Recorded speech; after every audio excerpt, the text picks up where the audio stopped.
All right, so I hope we had a good break. Congratulations to the auction winners. We've had a lot of great names at the little mini auction. Normally at the conference, for those of you who have not been to conference, we have quite a big auction room, so to speak. So this is kind of just a mini thing because I know we didn't get to do it last year, or earlier this year. So the next thing on our agenda. The next thing on our agenda is redistricting, what every clerk needs to know and do. So who in the audience right now is, I don't know, a little bit terrified because of what the Bureau told us? Yeah, there's lots of hands going on. So redistricting is a very big deal. And so MAMC, the board, decided to push redistricting for free ed day. That's the primary reason why we do have a live stream, all of you who are watching us from your office or at home. The topic is so extremely important that we felt it was necessary to try to reach as many people as possible. I noticed that a lot of clerks, I'm seeing some empty seats here. That's kind of disappointing because they're going to be missing out on a lot of really good first-hand information from clerks who have done this. So I want to introduce, on your redistricting panel today is Mary Clark, Dutch Township Clerk, Jackie Beaudry, Ann Arbor Clerk, Mary Katowski is the St. Clair Shores City Clerk, and Rena Bash, Ann Arbor Township Clerk. These four ladies have, by the way, the presentation from the Bureau and this presentation will be available to you after today's session. But these four ladies have been through redistricting before. They've hashed out a lot of different topics to cover.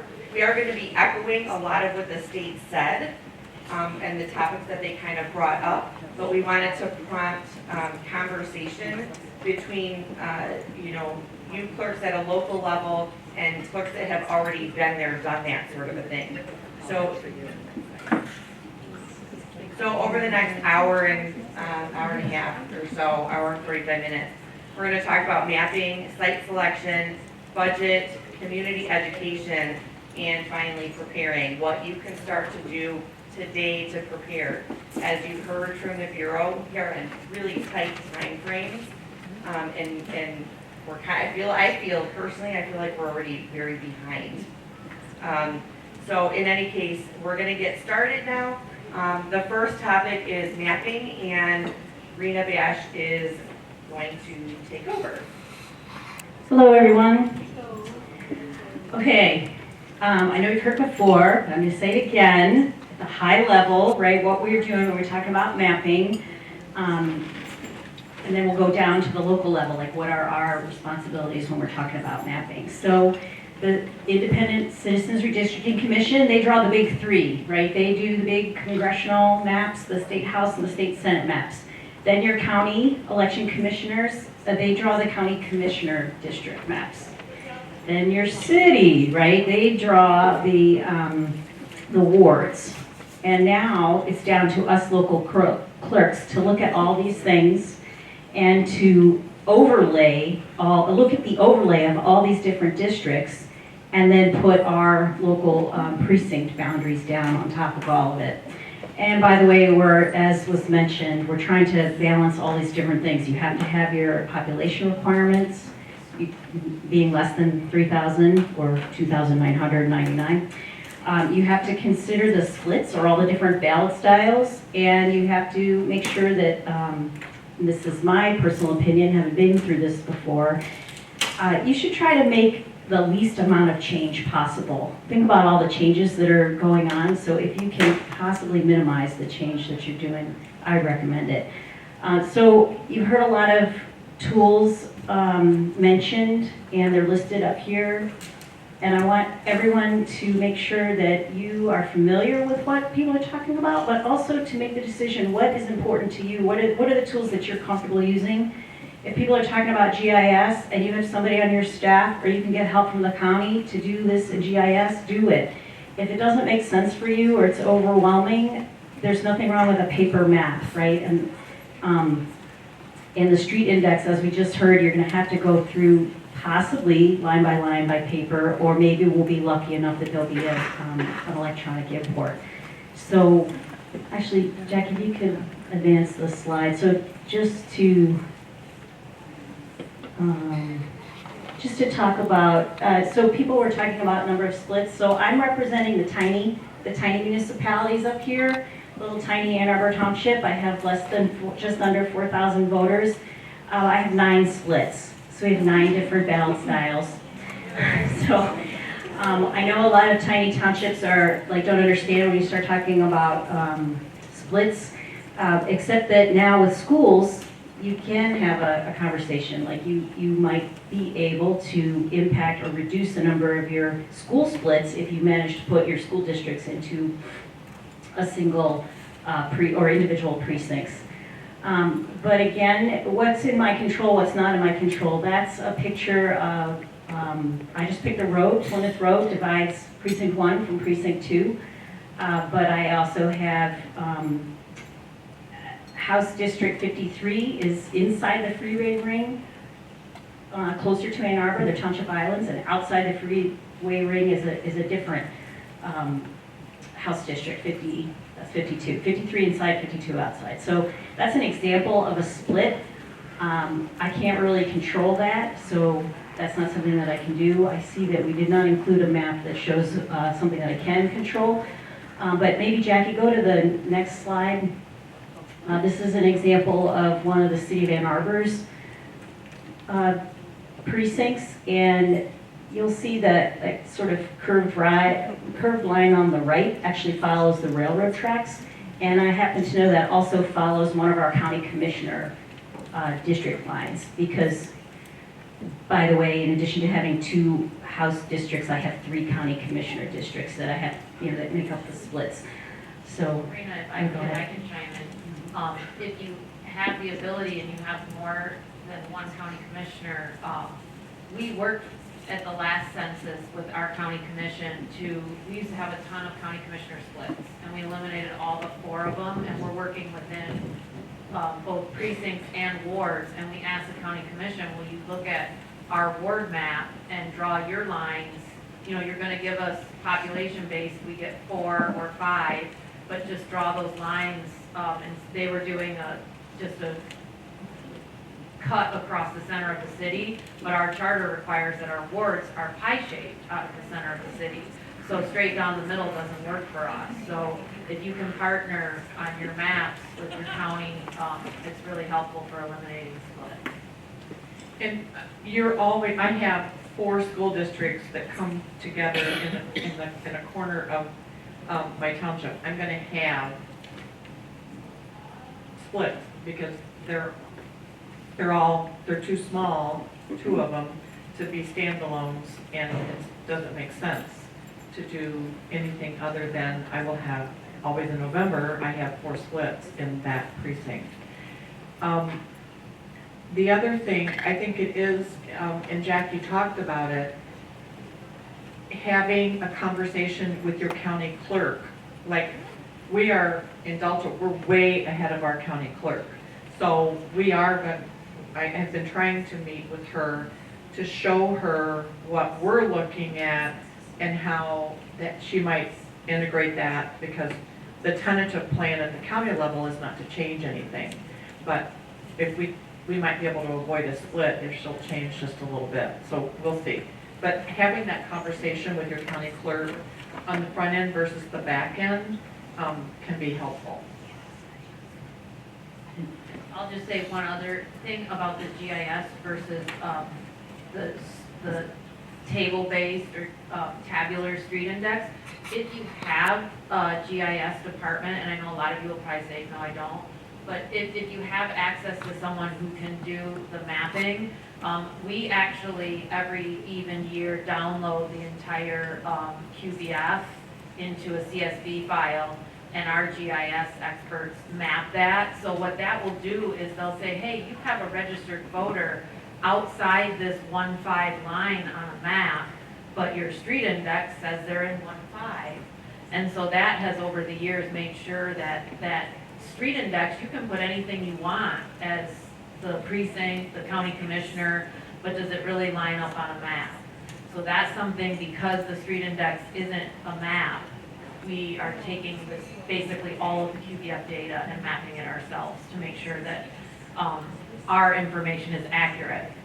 And if I can back up, you'll see that this is Ann Arbor Township, surrounded by, or the city of Ann Arbor is the white, and Reyna's precinct 1 and 2. And so we have township islands, and taking advantage of actually mapping our data to make sure that we don't accidentally have one of Reyna's islands on our street index. So for us, it's a big deal because of the fact that we still have islands within the city.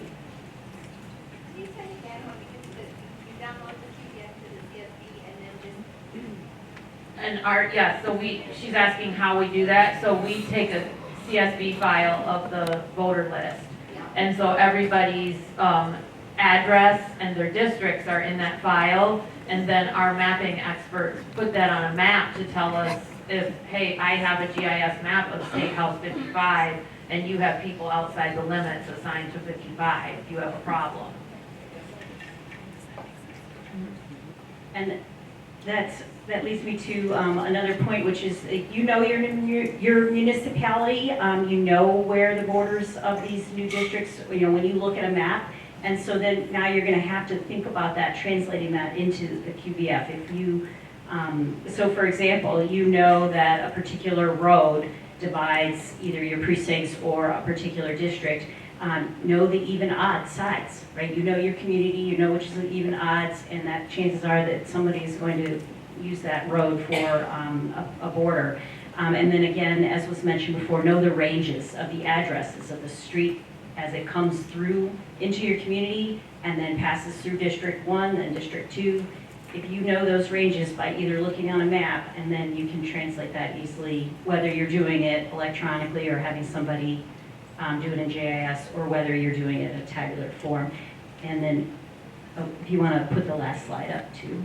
And Raina, that's a good point, is if you're small and maybe you have one county commissioner, one state house, and you have 2 precincts, you could, without GIS on a map, are my evens and odds on the right side of this precinct line? I mean, you can just physically do that with an actual map. So just to kind of summarize, for our responsibilities for mapping, obviously the population requirements, but something that hasn't really been discussed that I wanted to just mention. So all of this redistricting and census data and reapportionment work, the census is counting the population. But when we go to draw precincts, you have to count your voters, right? Kids don't vote, but kids are represented by government officials. So that's something that you're going to have to keep in mind when you're drawing. So again, my opinion is the big 3, obviously the population requirements. Just make your life easy by doing what you can to reduce the splits, and then make your life and your voters easier by minimizing change. And so Jackie provided a visual here from the city of Ann Arbor in 2011, and when they went through and did their reapportionment, you can see that basically the wards stayed the same, and they were just adjusted around the edges. So that's easier for the majority of the voters. There's a lot of data, Jonathan alluded to, that the raw data is out. If you have someone that can manipulate the raw data, but also Dave's Redistricting has done the data, so you can actually look at your current precinct boundaries, and it will tell you your population of what they are, their ages, so you can see how many voting age people that you have. There's a lot of data out there now, and that's why you can start thinking and looking at this. You may not use Dave's Redistricting in the end, but it gives you a lot of data, and so you can start looking at what you're facing. We had a 750, something like that, approximate population increase. So that's not a hard number to deal with, when we have 33,000 residents, but a 750 population variation for someone who has 2,500, that's a significant difference, and you want to look at how does that impact what you're doing. So you can start looking at that stuff now, even if you're not ready to make decisions. Look at the data that's available and see what the possibilities are. Can I eliminate a split if I make this line here instead of there? Because even though we have county commission splits, because I have 6 county commissioners represent some or all of our township. And I have school district splits because we have 4 school districts. You can, even if you're comfortable and you have QBF people that are comfortable doing splits, you always have a greater chance of an error happening when you have splits. And that's the reason the state law is that you are supposed to avoid them where you can. We have 7 precincts in November, 5 precincts in November that have splits. So if I could take that down a little bit because of moving a line just a little bit with county commission, because there's so much, it's so much easier now than 2011 because Dave's redistricting didn't exist, for example, in 2011. You just have so many more tools now to kind of look, and then you can, you'll end up with a better product, I think. Mary? Yes. What are you referring to?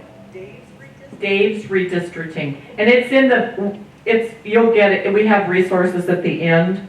It's a free online mapping tool, yeah. And I am not a computer person, believe me, but I have a super precinct chair that is very computer, totally into election law and redistricting, and he watches committee testimony, he watches our township boards. I mean, I love him to death, but I think, good Lord, man, you need a life.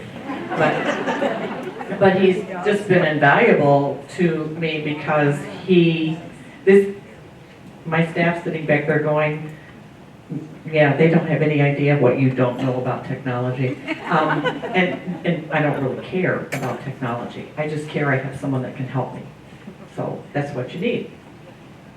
And one other option, we're a medium-sized city. I have 60,000 residents, and looking at census data, we lost about 1,500 residents. So that could ultimately lose a precinct for me. I could consolidate. I use my city engineering firm because we outsource it, and they're gonna do the GIS portion for me. And when we get our precinct boundaries, if we're gonna consolidate like 1 or 2 together, I'm gonna give them the verbal descriptions and let them plot it out and make sure we did it correctly before we adopt it. And just a quick clarification for, I know, because some cities asked about wards and districts. As Raina said, your precincts are based on registered voters with that 2,999 limit. But for us, our wards, we have 2 representatives per ward. So just like whether it's your state house or US Congress, it is population based, not registered voters. So when we get our census numbers, that's why we change our wards, because all 5 wards, it should be as evenly as possible representing the exact same number of people. And in our 2011 plan, our Ward 1 was considerably larger after the 2010 census. And so that shifted all of the boundaries to reapportion the population evenly.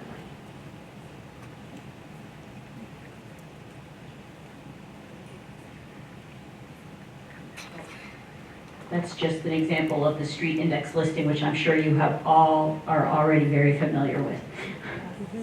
But let's move on to our next topic is site selection.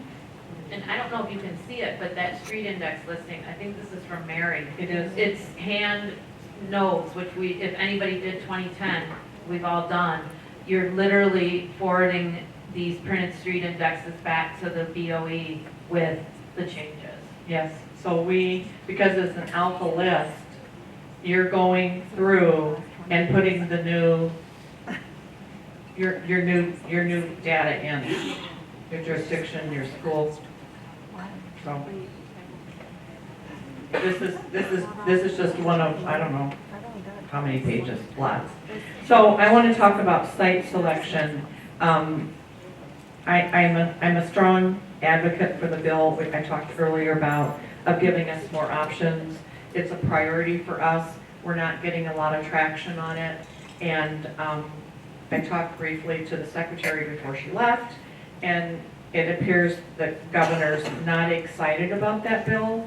So I'll be reaching out to the governor's office to try to get a better understanding of what their issues are, so that if it's possible for us to work on something that they would approve, we can get that.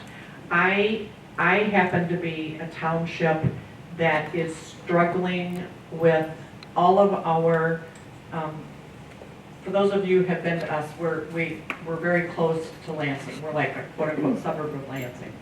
And we had a lot of farmland to the west.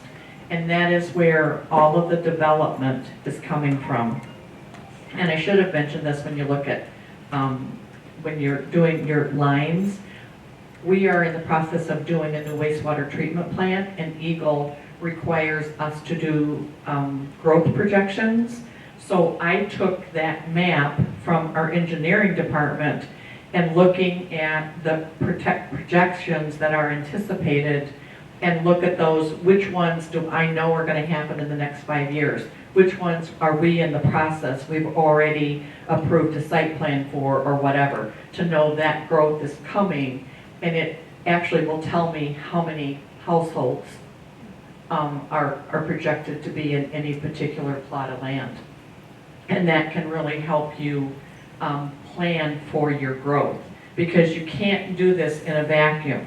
This works today, but you could have something very, very different tomorrow.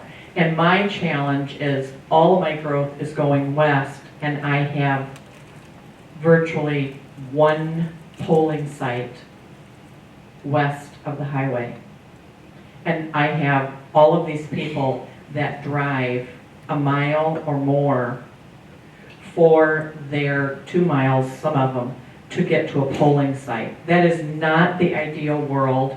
People don't understand why it's that way, but the reality is we are limited where we can place something.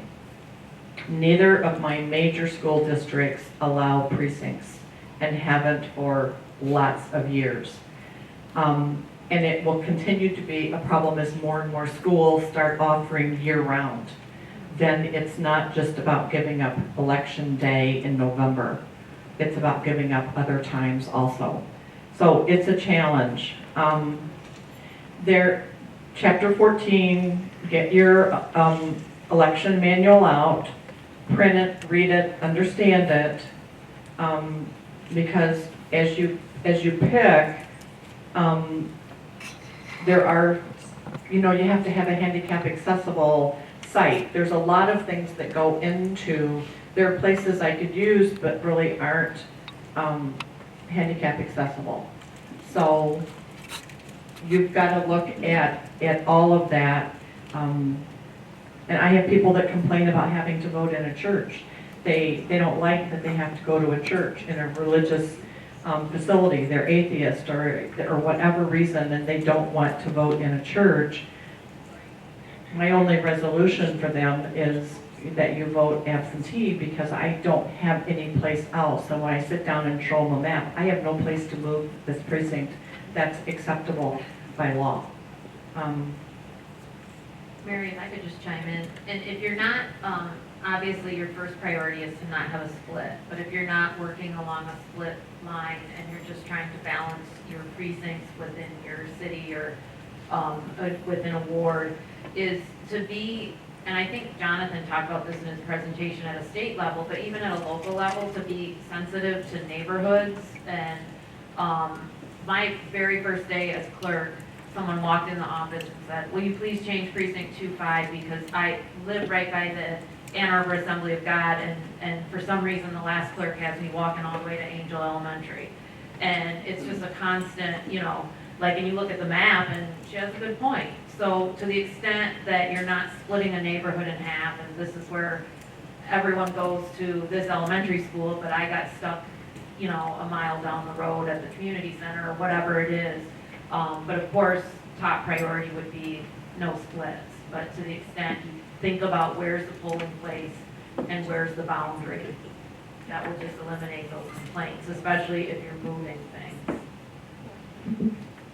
And it's difficult because you may, you're between a rock and a hard place. Do you move everybody a little bit down the line, so everybody's is voting outside their precinct boundary?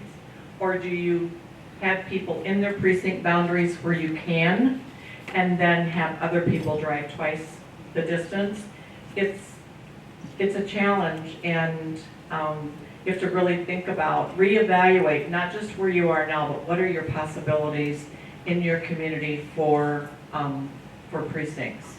What will you do if, I had a church sell, and I still have a precinct floating around. I've moved them, I've had to notify them these last 2 elections. The church is gone, it's gonna become a funeral parlor, and it won't be laid out. No pun intended, but it won't be appropriate to be used again for lots of reasons. It's illegal, number 1, but number 2, even the space wouldn't work. So it's just, so I'm still looking for a home for that precinct. And redistricting will maybe get me to move the lines, allow me to move the lines a little bit, that I can actually move them east instead of west or whatever. But you have to look at all of those problems. And if you're struggling with the public schools, because they're ideal in the sense that they're neighborhood-based, especially the elementary schools, so obviously you're trying to create neighborhood precincts, and there's a neighborhood elementary school. For us, that's the vast majority of our precincts. If you have a relationship with your schools and you can do it, at the time they're negotiating their teacher contract, we've had it in Ann Arbor for decades, I think, that general election day is a teacher in service day. So there's no kids in school. It's like a training day. So that's a suggestion, especially with increased concerns about safety in elementary schools. If you can work with your local district to make the general November election a school day off, you know, that helps in terms of finding precincts. There's one other thing we've done with that as well, because of student safety. We've offered to pay for their security guards for that day. They hire them, they meet their school requirements, and then we pick up the bill because we can't pay a school building for rent, so we pay for their security guards. And I'm starting to find more and more cleaning fees, not a rental, but a cleaning fee for precincts.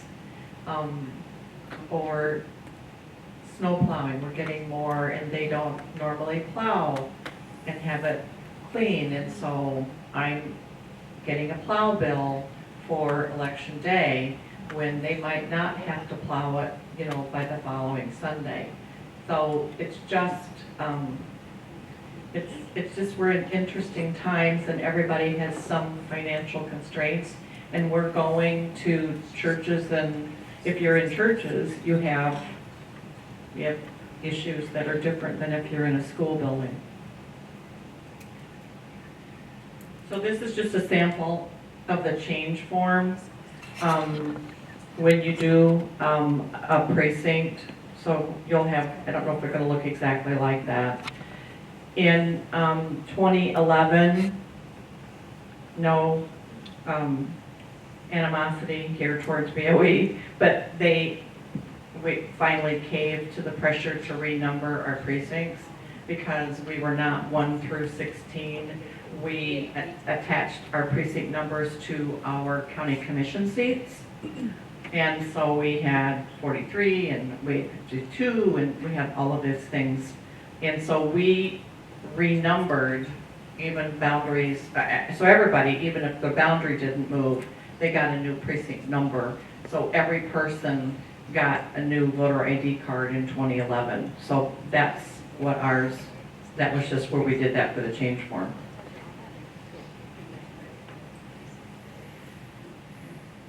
And there's a sample of the resolution on the left, and on the right is the beginning of the verbal, the verbiage for, not a legal description, but the verbiage for your precinct boundaries. And so you can see they're very specific. So if you've not done this, it will be helpful for you to find these documents from 2011 so that you can look at them and then start knowing what you're going to be dealing with. And if you don't have changes, then you've got a little bit easier role. And if you don't think you have descriptions, check with your county clerk, but you should have a description similar to these of every precinct. There was one thing that I wanted to mention during the site selection, and that we're all facing, reduced number of places to hold elections. We've been, especially during the pandemic, it worked out to use the fire station truck bays. Just got the fire department's permission. They moved the trucks out of the bay, and we had the voters in the truck bay, so there was a lot of space.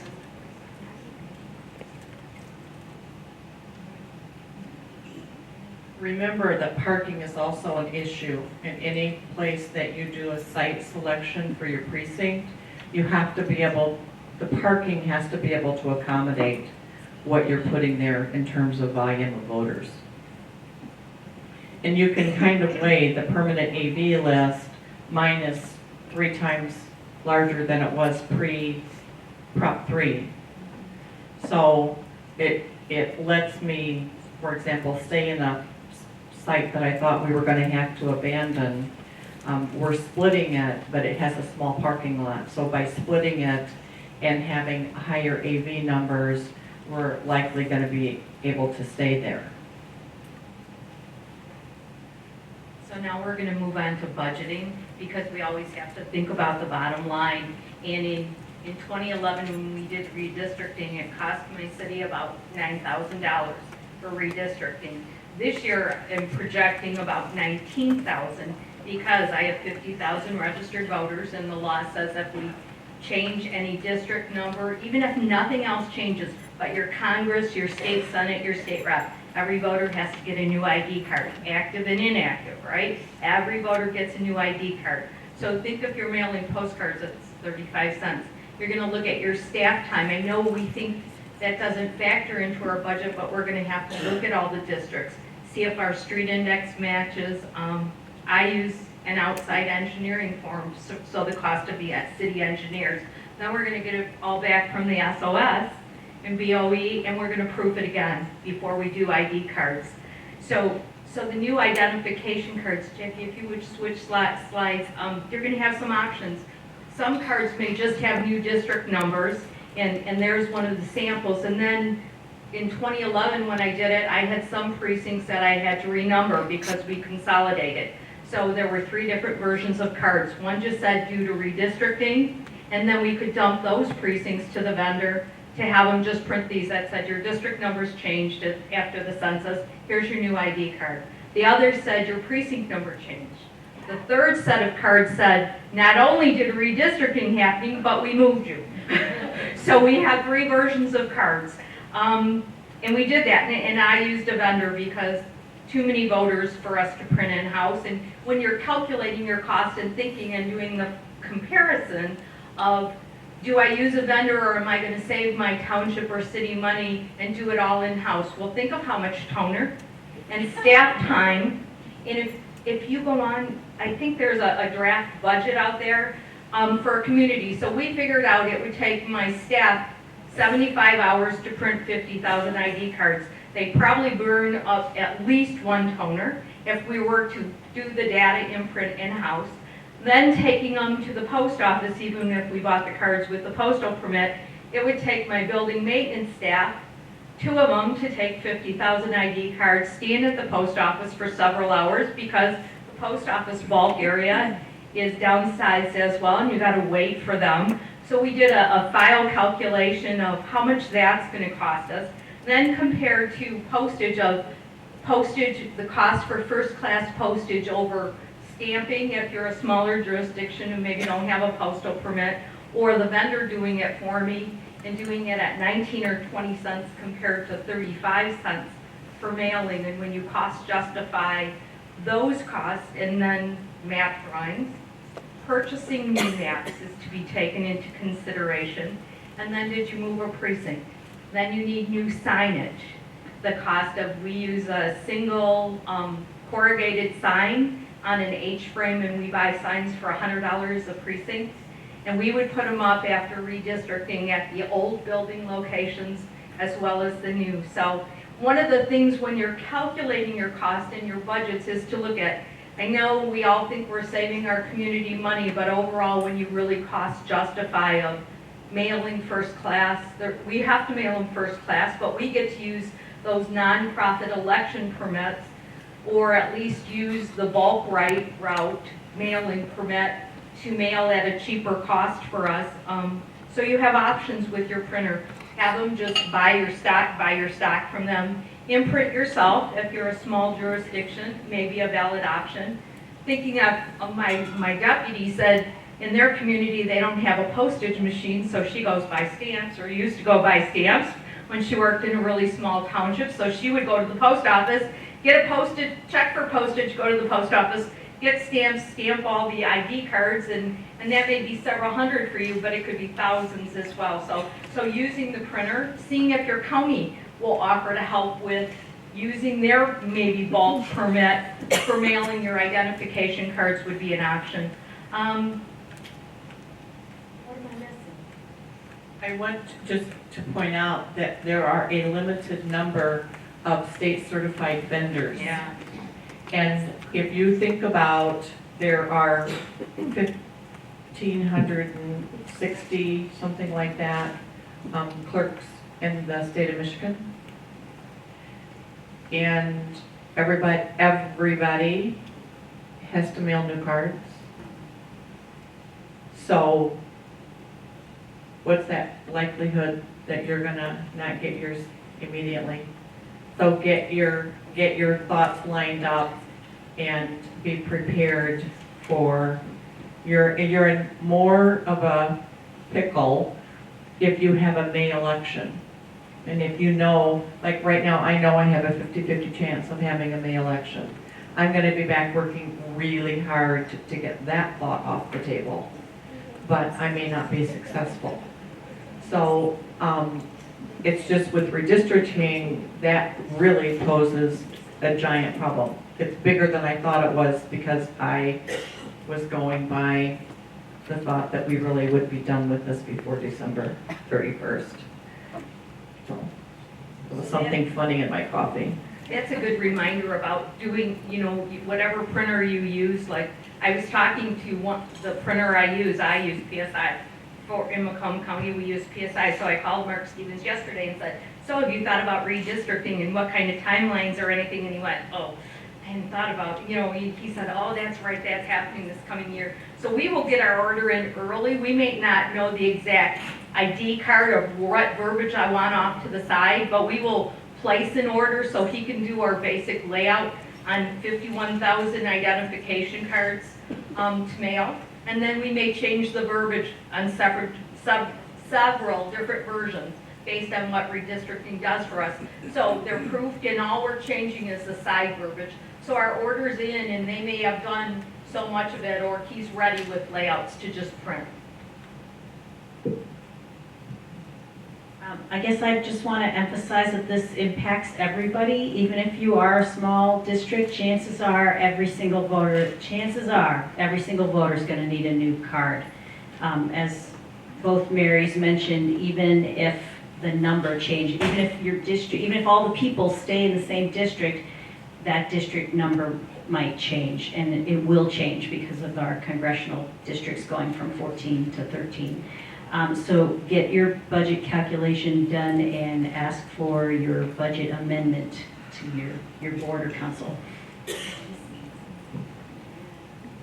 Yes, when you like, we're in the process of adopting, we're on a calendar year budget.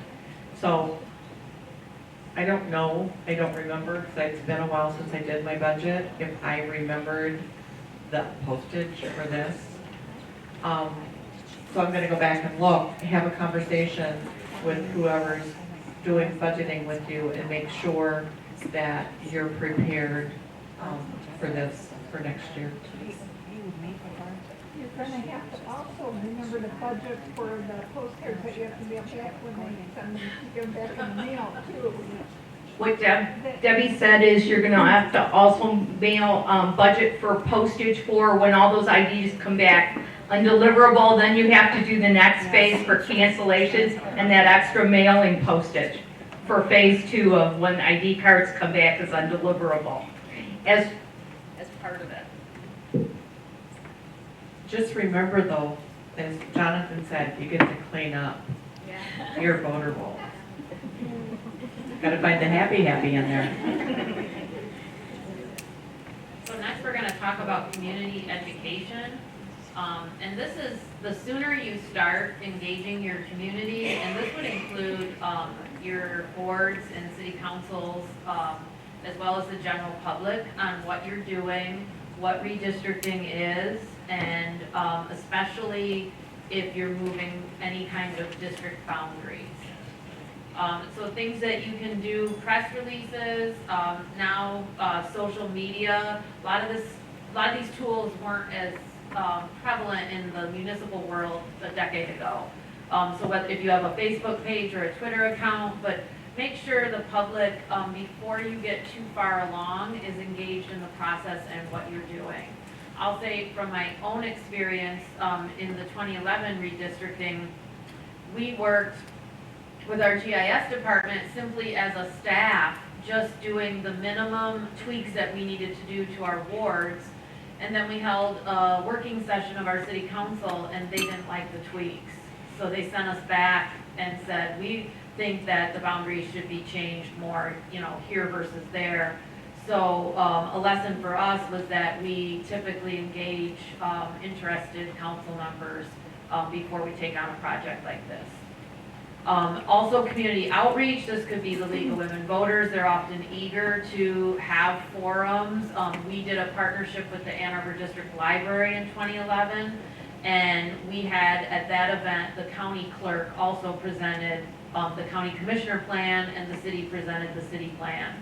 So that will, if you engage your public early and before you go too far in your work. This is more, less about precincts and more if you have wards and districts, but even, like I said, a precinct polling location change can end up giving you some heartache if it's not popular with the people affected.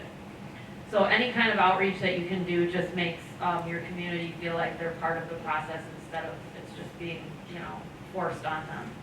And then certainly if you do a press release, if you have, whether it's an online publication or a printed paper, if your local media works with your city or township and picks it up, often they do better than we do at getting the message out. So certainly if you have any kind of local publication, can be very useful in getting your message out. And of course, you've sent by law an ID card to every voter, but that doesn't mean that on election day, they won't say, no one told me, and I didn't know, and I've always voted at the church, and now you're telling me to go to the fire station, and why wasn't I informed? So, yep, you got a postcard or a voter ID card in the mail, but any other outreach you can do to let people know these things are happening will only help you. And of course, your own website as well. So this is one that we found, it's actually from out of state, but there's no sense in, like, every time we're all sitting here and we all invent our own press release and our own publications, and you can just steal something that someone else already did, and that's perfectly fine. So we circled this section that we thought was a nice piece for a press release, just noting, so then the media will hopefully pick up that press release that all active registered voters are going to receive an updated voter ID card in the mail. So you just keep reiterating the message that things are changing, how you're going to vote this year. And then this is a copy of what we did in 2011 through a partnership with the library. And curiously, you see the date of June 16th. So kind of going back a decade ago and remembering what we did was a bit of a panic because we were done by this point. But it is what it is in terms of we didn't get the census numbers and the data. So we're all in a bit of a crunch, but don't let that impact your outreach to your community. So things were quite a few months earlier, 10 years ago, but you still have the opportunity to engage, whether it's the library, the League of Women Voters, your schools. Most of these organizations are more than willing to partner and have these types of events.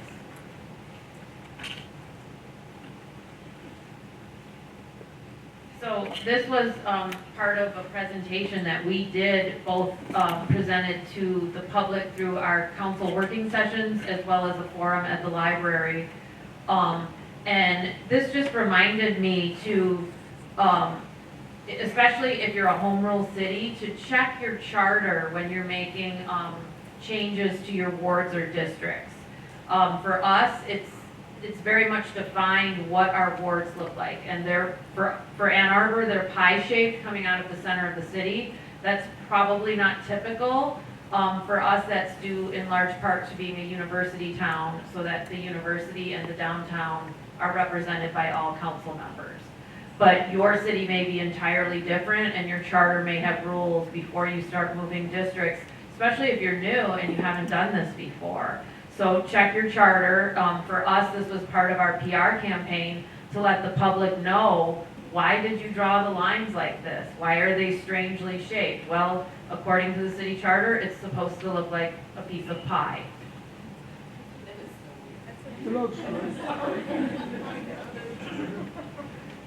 I know Melanie said it's weird, but it has the effect of the downtown being the focus as well as the university. So nobody's I'm the U of M council member. Everyone is.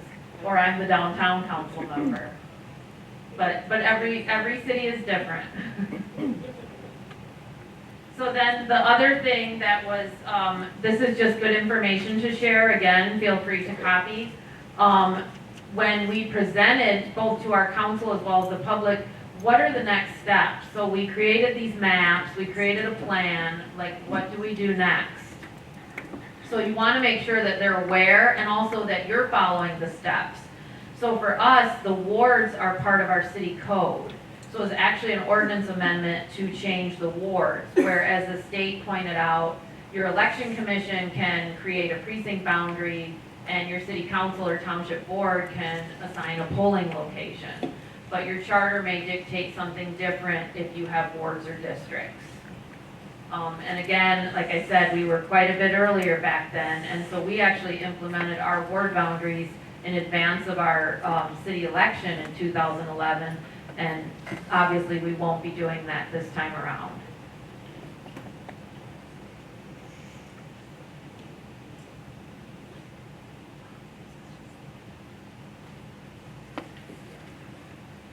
So we talked on some of this about what can I do now, and that is, I want to go back, I cannot reiterate enough.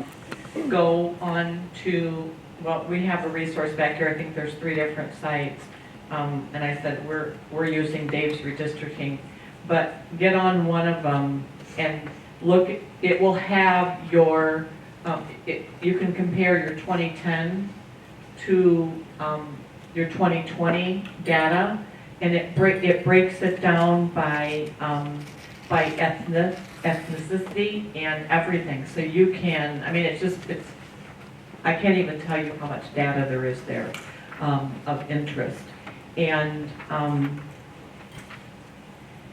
you can have different reasons. The county is supposed to draw their lines. I wish Jonathan was still here to confirm, or maybe somebody can. It's my understanding that they should not have more than a 6% variance. 6% higher, 6% lower, when you look at all of the county commission seats.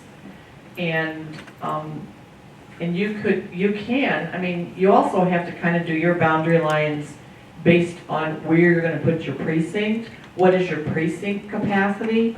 So it's not that simple, and we're not bound to that 6%.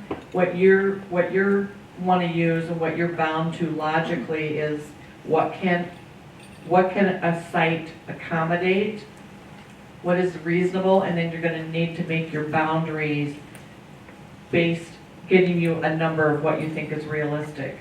But review the maps, know your lines now, start looking at your data.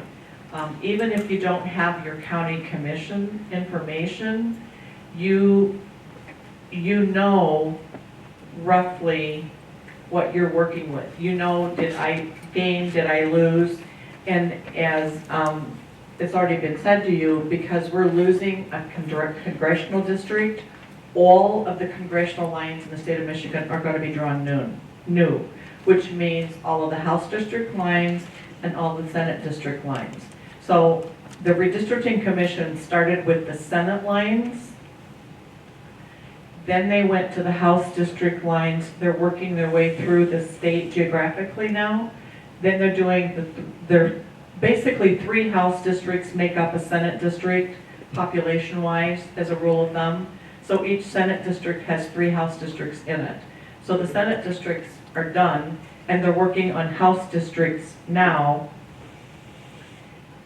That information will also help you with your splits, because they've got some maps out there. They're not in concrete, but you can be flexible and you can start looking at what you want, what might be logical for your lines to be based on the current proposal. And they're still having hearings, but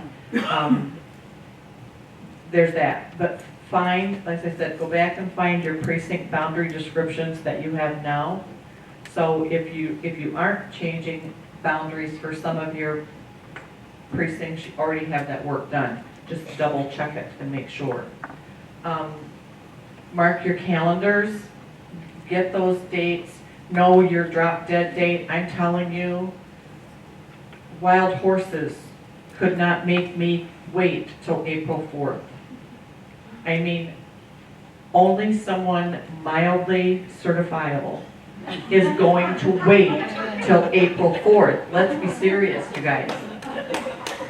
I mean, you're creating, you think that the whole thought of it is stressful? Put yourself on April 4th and you're just now doing your thing. It's not a good plan, can I just say? It's not a good plan. So we spent Christmas vacation in 2011 doing ours because we had to be done by December 31st. So don't plan any trips. You don't want to go anywhere anyway. You can't get a passport for 5 months. And there's COVID everywhere. So just go to work and do your stuff, okay? You're gonna be doing new precinct maps, but know what your precinct maps are. Jack is gonna show you. There's another precinct. This is, I had gave you, one of mine just showed it like a sheet of this. This is like a good one. I love this format that here, that St. Clair Shores has, because it has the precinct number, the description, the polling place, the address, and the school district by word. So it's really, really clear. I love that. So we're going to be incorporating that staff. And your street is just another example of street index. And then here's this piece, and you're going to get this, you'll be able to get this, hopefully. Stephanie's on vacation. I'll have to see if Tara can get this on our webpage. You can get it on the webpage? Yeah, give us a day or two, but all of this is here. But it's the Dave's Redistricting is that first under free mapping tools, the DRA 2020. And like I said, they have the 2010 information, so you can look at what you have now and then what 2020 does to you. So all the resources are there. I don't know, people have other things to add to that. But I'm just telling, please don't wait. Please don't wait. there is one quick thing if you're changing your precinct boundaries or even if you're just renumbering. Remember with your written descriptions I found over the years, and maybe it won't hit as much because of technology upgrades, but we always kept track of our old numbers because we would get through one election or the new information and they say, well, what was the old district boundaries? Or what was the old precinct number? Because I want to look at election statistics and see how those precincts voted. Was it more Republican vote or more Democratic vote for candidates getting ready to run for office? The one other thing, and we put it on the resource page, there is this really good brochure or bulletin from the EIC for first-time redistricting. It gives you where to start, and we included that as well. It's a really good tool to give you some starting points to read on, and you may not have anything but having to send out new ID cards, depending if you're, like I'm a more mature community, because St. Clair Shores has been around for a long time and it's all grown up and we don't have a lot of new commercial or residential homes going in. We have a lot of commercial, but not residential.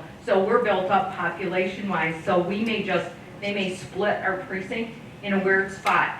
And then we're gonna wanna redraw precinct lines. So part of that is take a breath and think and find those boundary descriptions, because boy, having to recreate those 22 years ago when I became clerk, we couldn't find the old precinct verbals. And we rewrote them all, the first redistricting, so find them, look in your election commission minutes, and ask your county clerk if not.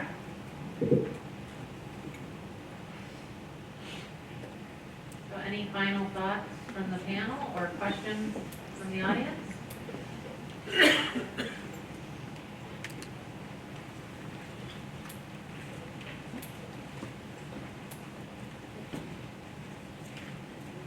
Shelby from the City of Kalamazoo.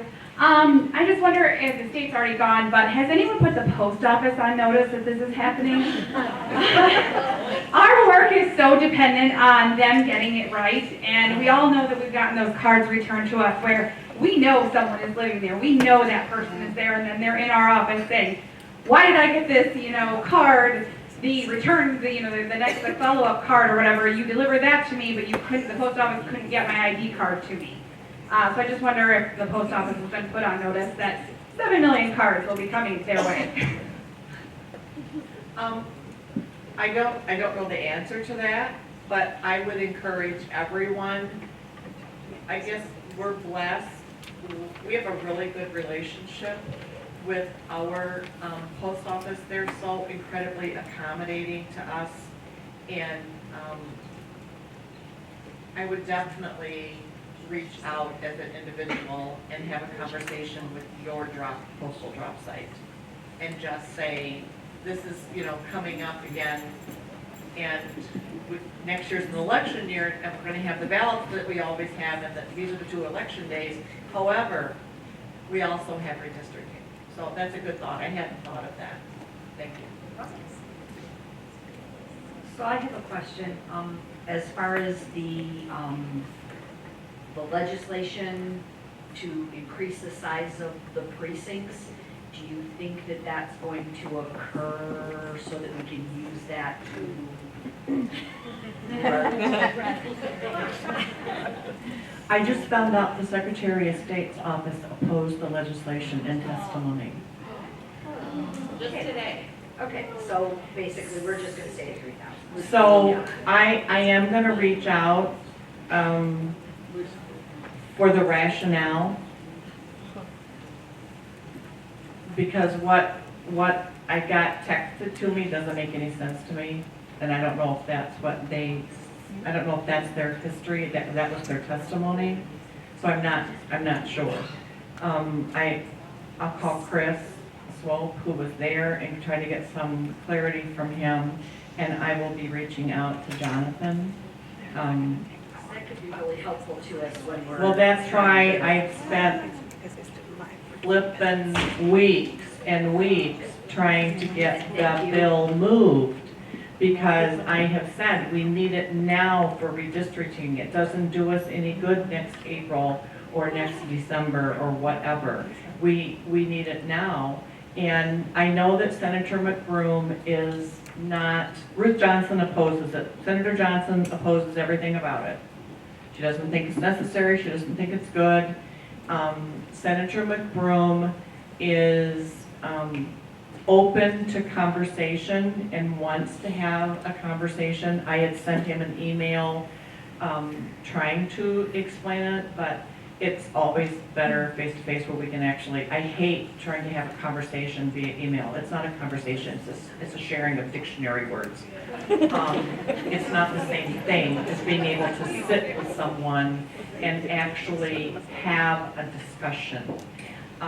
So I will be reaching out to sit down with the Republican policy staff and Senator McBroom's policy staffer to try to explain why it's so important to us and for them to please have faith that none of us are on a suicide mission. We're not going to make a decision that is disastrous for our communities because I've told them before, the vast majority of clerks are elected. 1,240 of us or something like that are township clerks and we're elected. And a handful of city clerks are elected. We do have a self-preservation kind of naturally instinct in our bodies, and we're not going to do something that endangers us and our community and our jobs and our reputation and our ethics and on and on and on. So I got my work cut out for me next week to see if we can resurrect this. But like I said, I know that Senator Johnson, so if anyone has a good relationship with Senator Johnson, having a conversation would be really helpful.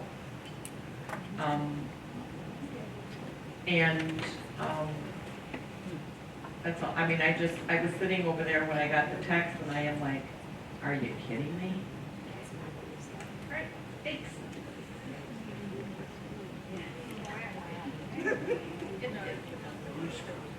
If I could comment on the post office question. Oh, there you are.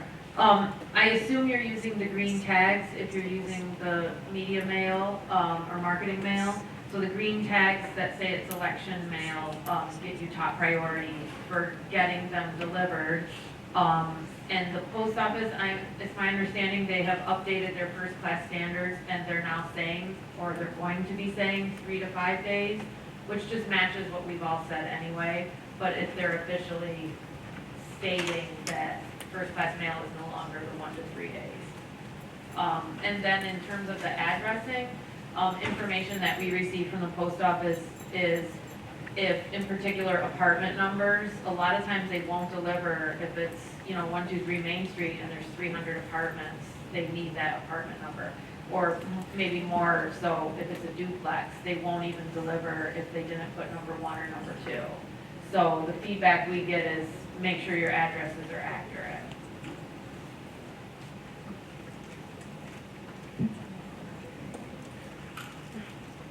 Any other questions, observations, advice? Because we're not the only 4 that have done this before. So any of you other clerks or deputies that have been through this, if there's something that we haven't thought of, please go to a mic and share your wealth of knowledge. We'll just all benefit from it. And remember, we have that theme, we are one.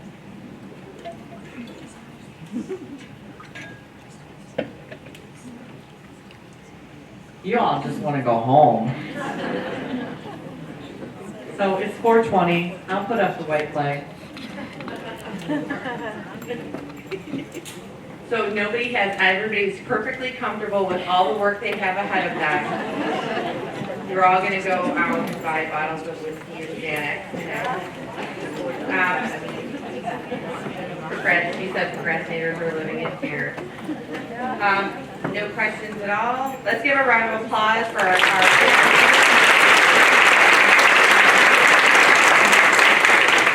We really hope that you found some of this, or if not all of this information, very interesting. We hope you got some tips out of it, and we hope that it kind of got the gerbils going so that you can go back to your office and start prepping, because time is of the essence. So, I have a few certificates up here, just last minute things. Brenda Butler Chandler, I have your certificate up here. Michael Seacrest, Craig Bragg, and Andy Kuhn. So if you, before you leave, stop by and see me. What she has is we forgot to hand out your Clerk of the Year certificate from MAMC. Oh, You got your plaque from the state, you got your little trophy from us, but we didn't give you the certificate. yeah, signed by Madam President Clerk. Okay. Thank you all for attending today. We hope you enjoyed your day. It was a little bit different. We don't normally have Cody during a free education day. We don't normally have lunch during free ed day. So this is a little bit different, but we appreciate all your patience. We think GCSI, Tara and Taylor, they are amazing. There's no way that the board would be able to do, they support the board and MAMC so much. There's no way that we could do what we do and provide what we provide to you without them. And then, you know, of course, thank you to the hotel staff. They have been gracious today. So if, without further ado, you are dismissed, and thank you very much.